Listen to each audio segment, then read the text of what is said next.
relies on its values, and that value is built on values. For over 12 years, I had the privilege and challenge of being a G7 governor, first in Canada and latterly in the UK. During this time, I saw kingdoms of gold rise and fall. I led global reforms to fix the fault lines that caused the financial crisis, worked to heal the malignant culture at the heart of financial capitalism, and began to address both the fundamental challenges of the Fourth Industrial Revolution and the existential risks from climate change. I felt the collapse in public trust in elites, globalization, and technology, and I became convinced that these challenges reflect a common crisis in values and that radical changes are required to build an economy that works for all. Whenever I could step back from what felt like daily crisis management, the same deeper issues loomed. What is value? How is it grounded? Which values underpin value? Can the very act of valuation shape our values and constrain our choices? How do the valuations of markets affect the values of society?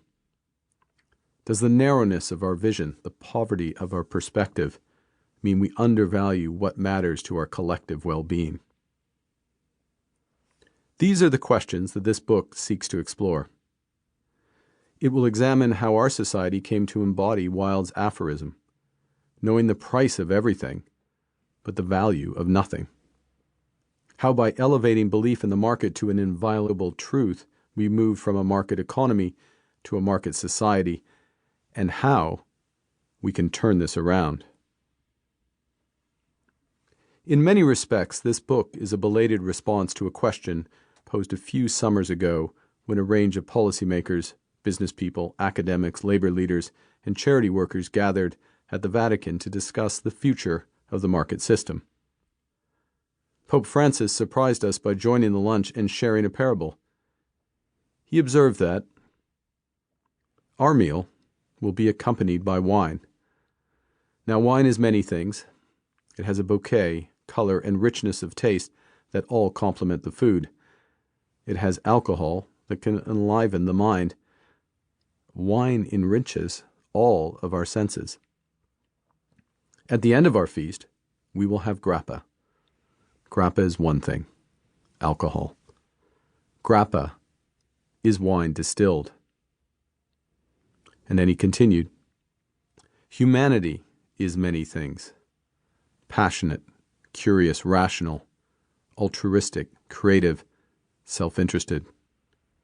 But the market is one thing, self-interested.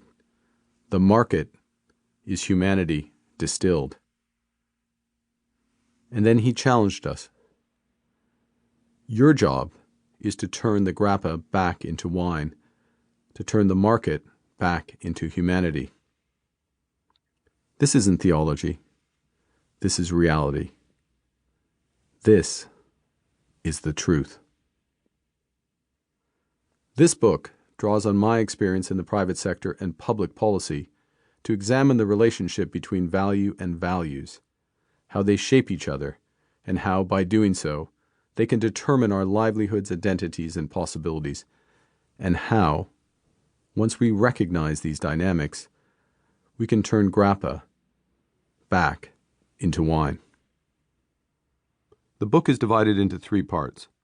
Part 1 examines various concepts of value and their roots in political philosophy, and more recently and narrowly, in economic theory and financial practice. It uses a series of valuation paradoxes from art to the environment to illustrate the potential disconnects between valuations in markets and the values of society. Values and value are related but distinct. In the most general terms, values represent the principles or standards of behavior. They are judgments of what's important in life.